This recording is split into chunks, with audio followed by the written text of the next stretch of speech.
Hello, good evening, and welcome to our Tuesday night episode of Brett's Old Time Radio Show. Thank you so much for joining me. I'm losing my voice a bit. I don't know why. I'm not quite sure what's occurring, but I'm not 100%. However, let's just roll on and keep going with it. I'm Brett. I'm your host for our Nighttime podcast, and whether you're listening as part of your evening wind down or you're just here just to chill out and have a little bit of old time radio, well, I really appreciate being here. Big thank you. If you'd like to find out a little bit more about us, it's at dayslikethis.life, where you'll find our website with a host of information, and you'll know us inside out once you've taken a look at that. It's a lovely day today. We've had a quiet day, but I have managed to write the first chapter of Book 5 in my Adventures of the Six, which is my kind of famous 5-style adventures. So if you want to read a good one, go and search The Legend of St. Mawes on Amazon and you will not be disappointed. Right, make yourself comfortable, settle in. Let's enjoy tonight's adventure with Sherlock Holmes and Dr. Watson. This one first broadcast on the 12th of November, 1945. It's called The Speckled Band. This episode from the life of Sherlock Holmes will be transmitted to our men and women overseas by short wave and through the worldwide facilities of the Armed Forces Radio Service. Petri Wine brings you Basil Rathbone and Nigel Bruce in the new adventures of Sherlock Holmes.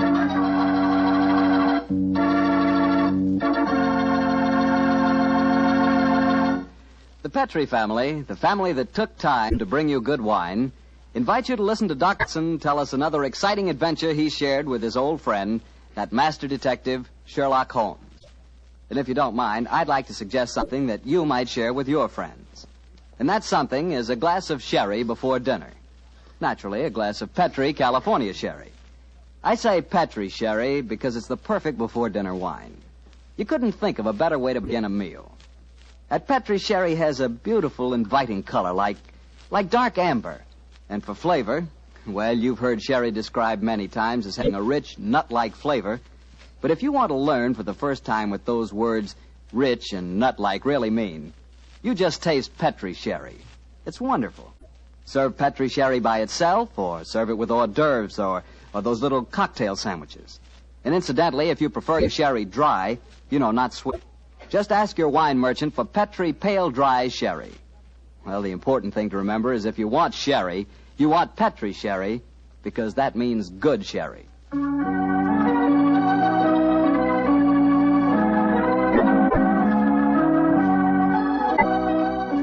And now let's look in on our genial friend and good host, Dr. Watson. Good evening, Doctor. Good evening, Mr. Bartell. Punctual to the minute, as usual. Never keep a doctor waiting, I always say. Particularly Dr. Watson. Draw up a chair, my boy. Thank you. That's it. All ready to tell us the Sherlock Holmes adventure of the Speckled Band, Doctor? Yes, I'm all ready, Mr. Bartell. Say, Doctor, just what does a Speckled Band mean? You wait until I've told you the story, young fellow, my lad. You'll find out for yourself. Sorry. The floor is all yours, Doctor. The adventure of the Speckled Band began on a rainy April morning in 1883. An urgent call from one of my patients had kept me up most of the night before, and in consequence, I came down to my breakfast rather later than usual to find that Holmes had already left our house some hours earlier. As I sat there reading the morning paper and consuming my 2 lightly boiled eggs, there was a knock at the door.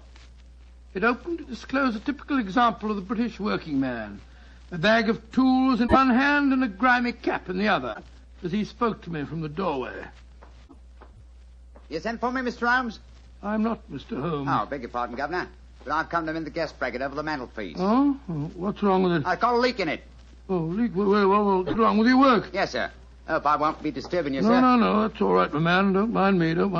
Oh, dear. Very untidy man, Mr. Holmes, sir. What do you mean by that?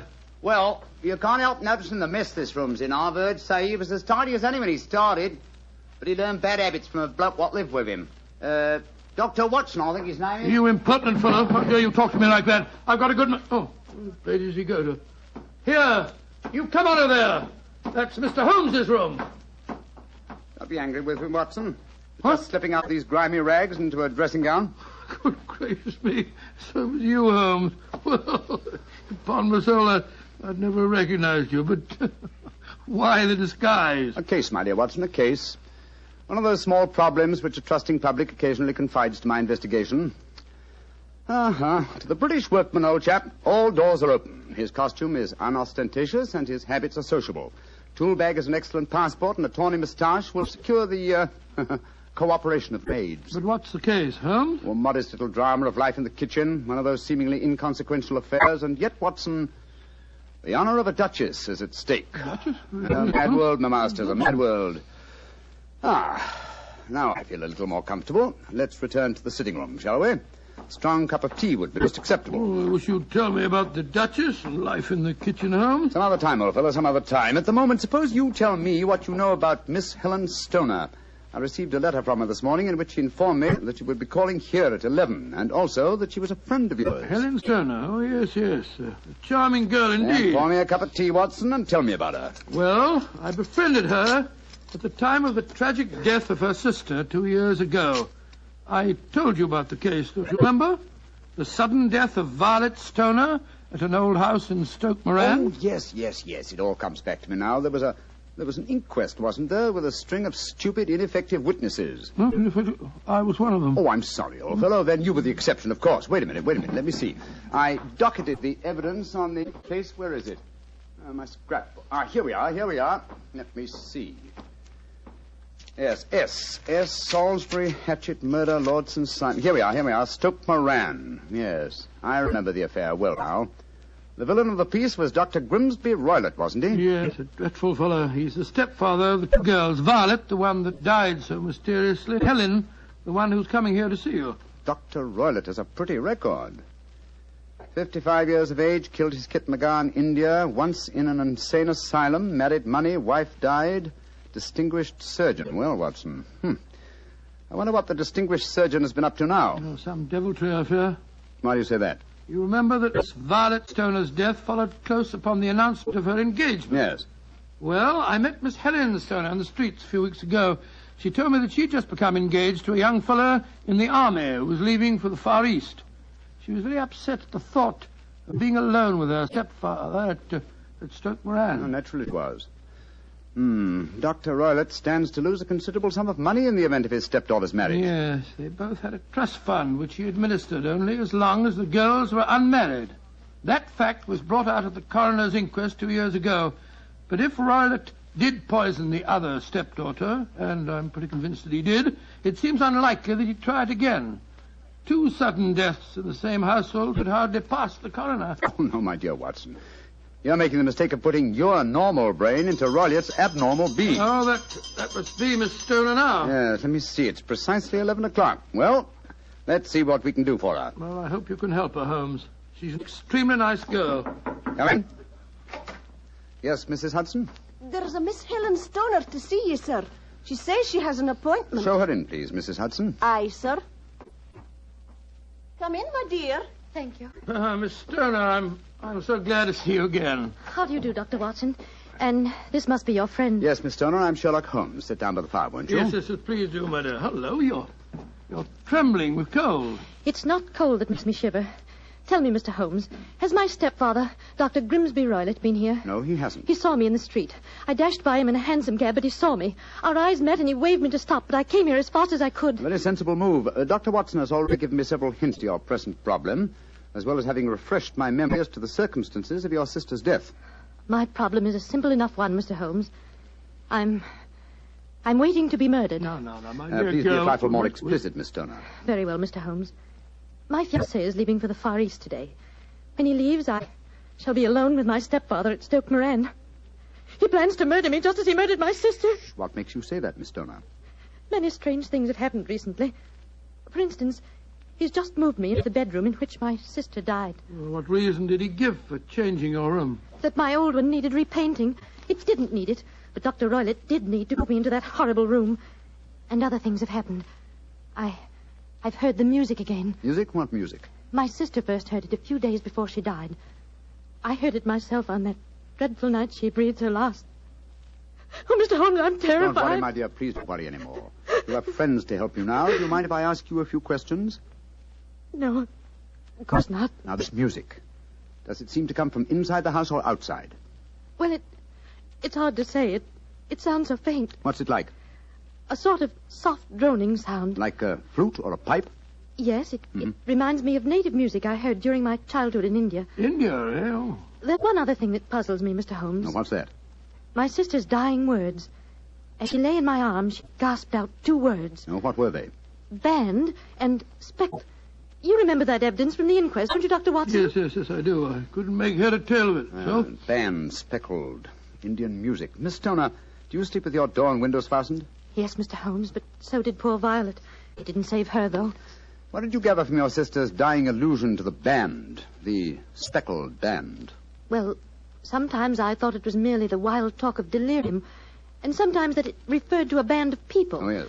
I remember that there were some gypsies encamped quite near us at the time of Violet's death. Gypsies, eh? Yes, and it occurred to me that the spotted, gaily-coloured kerchiefs, which so many of them wear over their heads, might have suggested the unusual adjective which my sister used. Miss Turner, how long is it since you heard this strange music that you've told us about? I heard it last night. And your fiancé leaves today, you say? Yes, Mr. Holmes. Well, Miss Turner, I shall do everything I can to help you. If we were to come to Stoke Moran today, would it be possible to see over your rooms without the knowledge of your stepfather? I think so. He told me this morning that he intended to take a late train home tonight. Ah, that's splendid. Watson, out with the timetable, old fellow, and look up the trains to Stoke Moran. Right you are, Holmes. That's my stepfather. I know it is. Oh, yes. Yes, there he is on the doorstep. Oh, Mr. Holmes, he's followed me. Oh, what shall I do if he finds me here? Don't worry, Miss Stoner. Please don't worry. There's a private exit through that room there. Watson, show her the way, will you? Come along with me, my dear young lady. And you will come down today, Mr. Holmes? Certainly, my dear Miss Stoner. I'll telegraph you the time of our arrival. Goodbye and courage, my dear. Goodbye, Mr. Holmes, and thank you. Come along, Miss Turner, quickly. Come in. Yes, Mrs. Hudson? It's a gentleman, sir. I told him you wouldn't see anyone without an appointment, but he... Out of the way, woman! You push me like that. I'm sorry, Mr. Holmes. That's all right, Mrs. Hudson. You can leave us. What kind of gentleman does he call himself pushing an old lady? So you're Sherlock Holmes. You have the advantage of me, sir. Your name is, My name, sir, is Roylott. Dr. Grimsby Roylott of Stoke Moran. Oh, yes, of course. A charming place, I hear, and obviously good for the lungs. You won't trifle with me if you know what's good for you. Watson, there you are. And how was the experiment? Very successful, Holmes. Good day to you, Dr. Roylott. I haven't seen you since I gave evidence at your stepdaughter's inquest. Yes, I remember you, Dr. Watson. Now listen to me, you two. My stepdaughter's been here. I've traced her. What's she been saying to you? A little cold for this time of the year, isn't it? You answer me! I hear that the crocuses promise well. You dare to try and put me off, do you? I know you, you scoundrel. You're Holmes the meddler. Am I? Holmes the busybody. I believe that a man should occupy his time. Holmes the Scotland Yard Jack in office. When you go out, close the door, won't you? There's a draft. I'll go when I've had my say. Keep your nose out of my affairs, do you hear? Oh, yes, my hearing is excellent, thank you, and your diction and delivery most forceful. But time flies, my dear doctor, time flies, and has its duties as well as its pleasures. Goodbye. Insolent rascal. Here, see this poker? Oh, the fire doesn't need poking, thank you, doctor. But I should be obliged if you'd put some more coal on for me. You laugh at me. You don't know my strength. Look. There. Your poker's bent double. And that's what I'll do to both of you. If you don't keep out of my affairs. I had a presentiment that he'd slam the door. Phew. He's an ugly customer, eh, Holmes? Literally as well as figuratively. Watson, I'd be much obliged if you'd get your revolver. It may prove to be an excellent argument with a gentleman who twists iron pokers into knots. The fellow's amazingly strong. Just look at it. I don't want to appear flamboyant, but,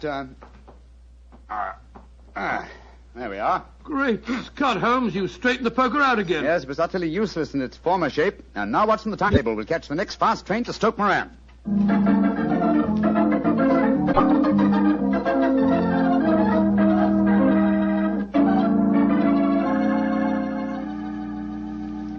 Oh, Mr. Holmes, Dr. Watson, I'm so relieved that you've come.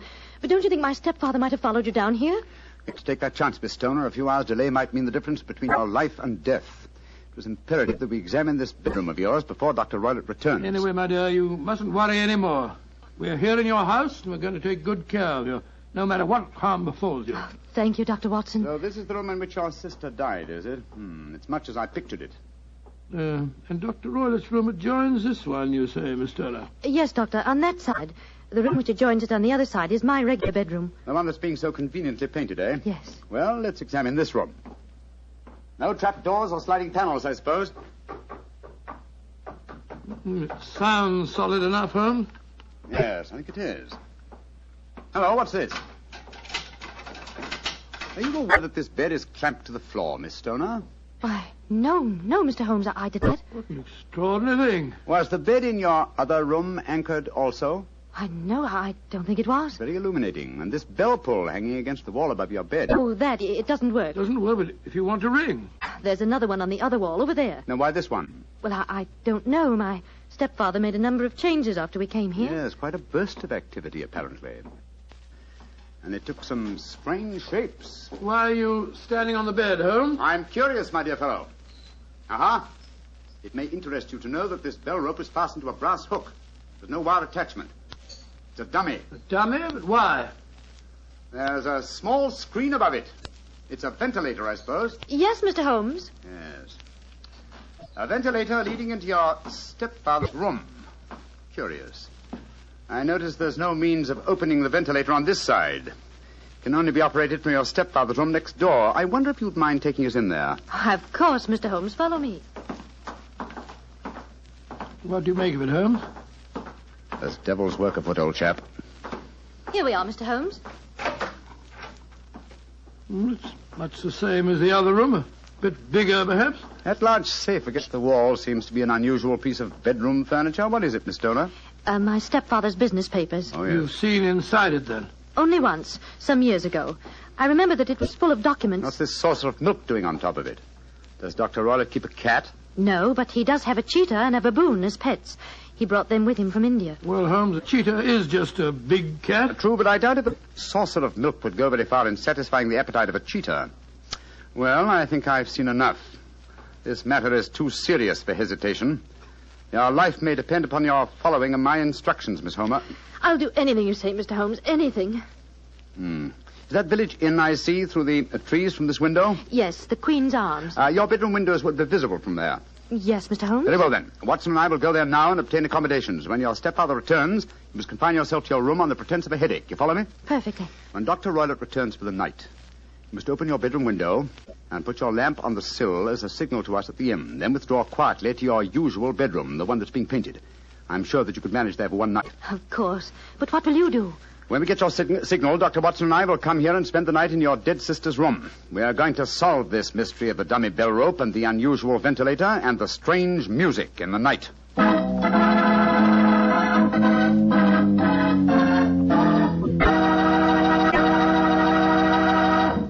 You'll hear the remainder of Dr. Watson's story in just a second, so I'm just going to point out that at any really important dinner, you know, like when diplomats get together, you'll find wine on the table. Because for years it's been a known fact that good wine makes good food taste better. Prove that to yourself tomorrow night by having your dinner together with a glass of Petri wine. If you prefer a red wine for any meat or meat dish, try a Petri California Burgundy. That rich, hearty red Petri Burgundy is really out of this world. Now, if you'd rather have a subtle, intriguing white wine, let's say to go with chicken or fish, then try Petri California Sauterne. But Sauterne or Burgundy, to make sure it's good, make sure it's Petri, won't you? Well, Doctor, it's a rattling good story so far. What happened next? You went to the local inn, I guess, and waited for that lantern to appear in the bedroom window at Dr. Roylott's house? That's right, Mr. Bartell. We had an early dinner at the Queen's Arms and then retired to our upstairs bedroom and sat there side by side, puffing away at our pipes, our eyes straining through the darkness for that telltale lantern to give us the signal that there was dangerous work ahead for us. As we sat there discussing the various aspects of the case, I remember that Holmes was very concerned about my own safety. Watson, I really have some scruples about taking you with me tonight. This is an infernally dangerous business. What about that poor girl, alone in the house with that fiend Roylott? I can handle the case by myself, old chap. I'm coming with you, Holmes. You speak of danger.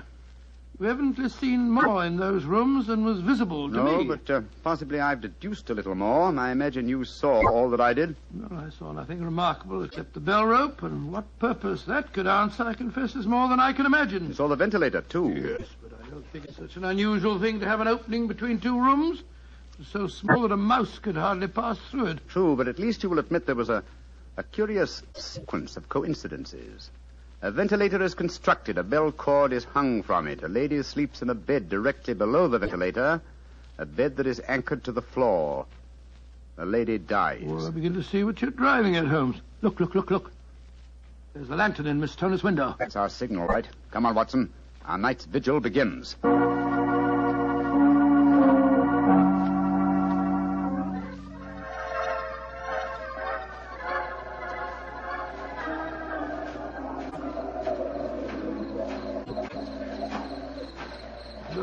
What a foul night. Foul night for foul business, Watson. Come on, through these laurel bushes. It's only another 50 yards to the house.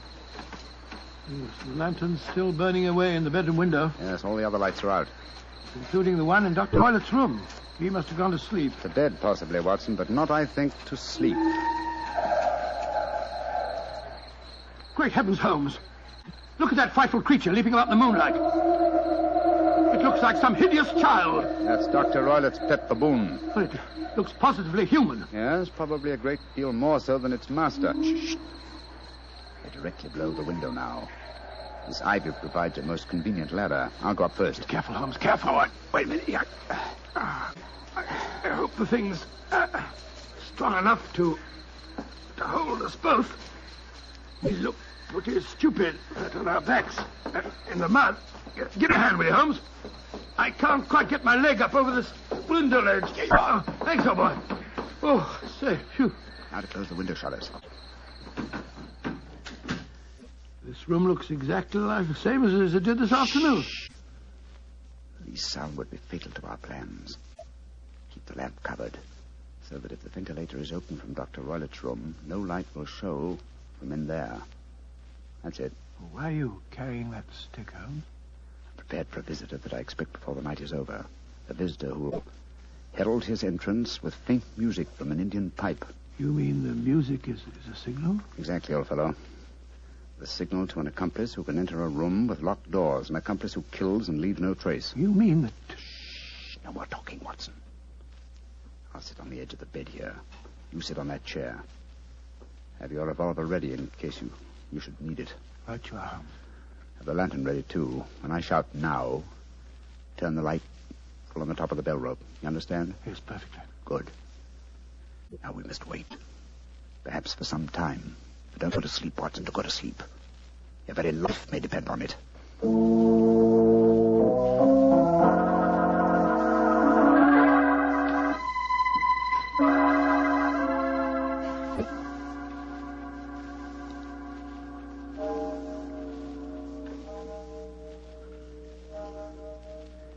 Watson. Yes? You're not smoking, are you? No, Holmes. I smell tobacco smoke. Must be drifting through the ventilator. Exactly. Dr. Roylett is up. Look. There's a tiny shot of light showing up in the ventilator. Shh.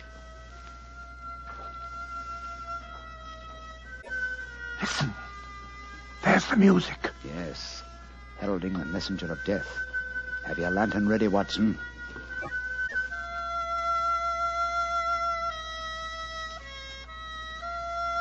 Now, Watson, now! Great heavens, it's a snake slithering down the bell rope. You can't kill it without stick, Holmes. Out of the way. Let me get a shot at it. I'm going to drive it back the way it came. Get out. There it goes. Back through the ventilator. What a fiendish plan.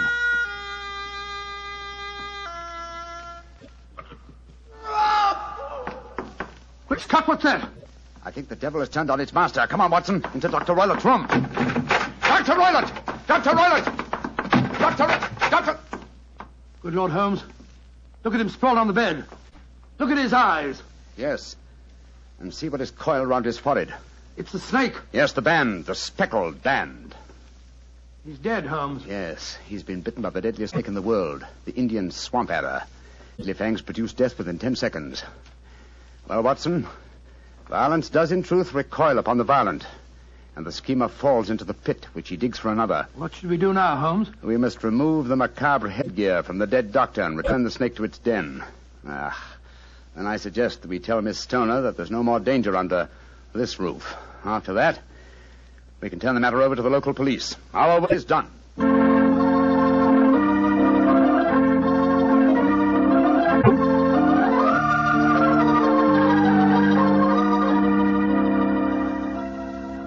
Mr. Holmes, Dr. Watson, I can't tell you how grateful I am that you brought me back here to Baker Street. Stoner, it would have been inhuman to leave you in that house of horror and death.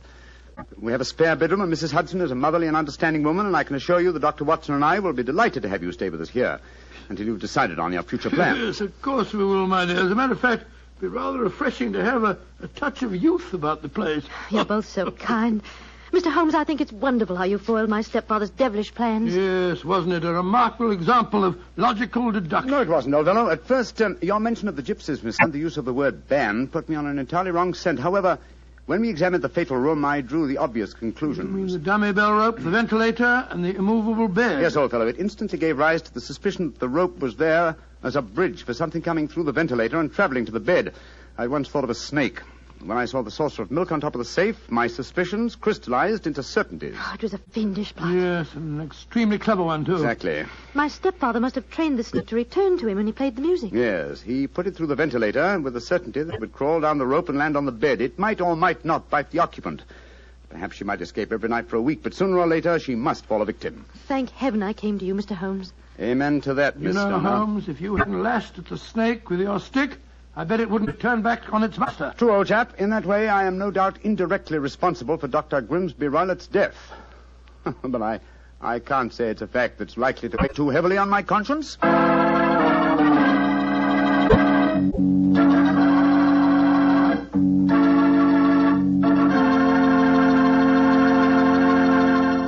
Doctor, that was quite a fascinating story.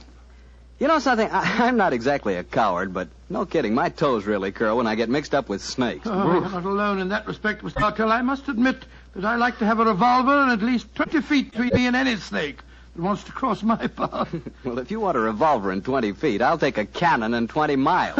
It's fortunate that you're a wine expert, Mr. Bartell, not a detective. I'm afraid you wouldn't, shall we say, find detecting to your liking? We certainly shall say it.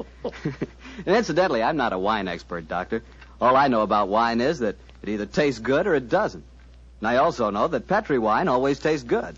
The Petri family sees to that. The name Petri on the label is the personal assurance of the Petri family that every drop of wine in that bottle is good wine. And they know how to make it good because they've been making fine wine for generations. Handing down from father to son, every secret, every skill of the winemaker's art. Yes, the Petri family took time to bring you good wine. That's why, no matter what type of wine you wish, you can't go wrong with a Petri wine. Well, Dr. Watson, what new Sherlock Holmes story are you planning to tell us next week? Now, let me see. Now, next week, Mr. Bartell, I think I'll tell you an adventure that took place at a gambling casino in the south of France. It's a strange story of sudden tragedy and death. I call it The Adventure of the 00. Sounds swell.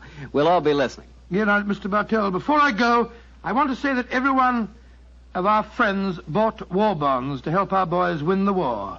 Now let's all buy victory bonds to help bring our boys back home again. Yes, and let's buy victory bonds to make sure that the men who were wounded will get the finest possible care. Those same victory bonds will help make the GI Bill of Rights a success, too. And they'll help provide for the families of those men who gave everything, including their lives. The men of our armed forces finished their job. Now let's finish ours. Buy victory bonds.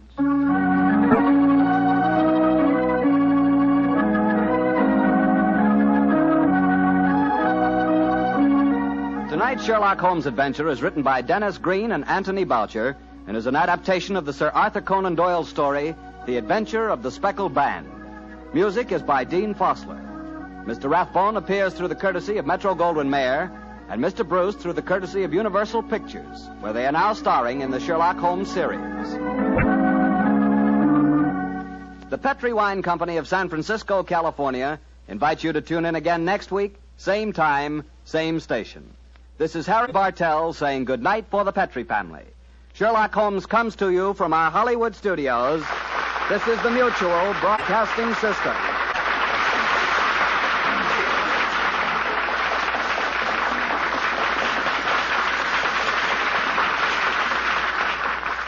Welcome back. I hope you enjoyed tonight's adventure with Sherlock Holmes and Dr. Watson, of course. More adventure tomorrow with Dangerous Assignment going live at 5 p.m. UK time. Thanks for listening. I'm here with you 7 days a week, each and every week, and I'll see you tomorrow on Brett's Old Time Radio Show. Love you, bye.